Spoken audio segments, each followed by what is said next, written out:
long can we move well as a human? Well, the question is, how long are we moving well today, right? And I would say not very well. At what point does your body stop healing?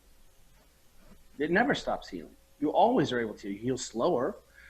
Your tissues are a little stiff. You might need to warm up a little bit more. But when we talk about movement, why should you lose hip range of motion? Why is that? What? Because you don't use it. As you get older, the window gets closer and smaller and shorter, so that if you don't do something more, it goes away faster. That's the difference. When you're young, you have lots of choice and lots of opportunities to continue to practice, to make mistakes, to refine, to get better. The tissue, the body is so tolerant. It can handle so many things. Kindergartners do not warm up before they sprint out to the monkey bars, right? They don't activate their glutes. They don't do dynamic warm up. Boom. They have full access to their positions. They're springing dynamic. So what we can then do is sort of reverse engineer. We can back into, why is Leberkäse really maybe the perfect food, right? Because it has skin and organ meats, right? And, we're supposed to eat the whole animal. We're supposed to have vegetables and fruits. We're supposed to drink water. We're supposed to walk a lot during the day.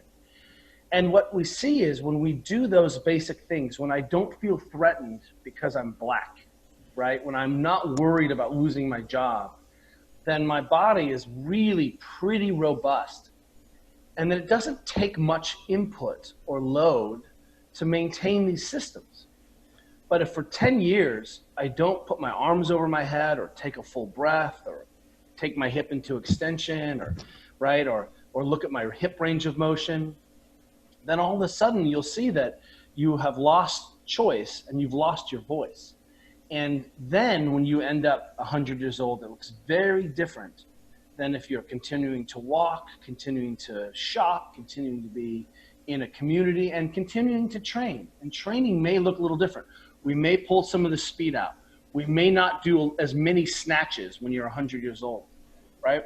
But if you've been snatching on the way up to 100 and you've maintained these positions and rotation, your tissues are healthy, why can't we be 100 and create our own Olympics at age 100? So, I think your question is, how are we doing now? Well, let's look at our 100-year-olds and how are we doing, And then let's look at what's possible.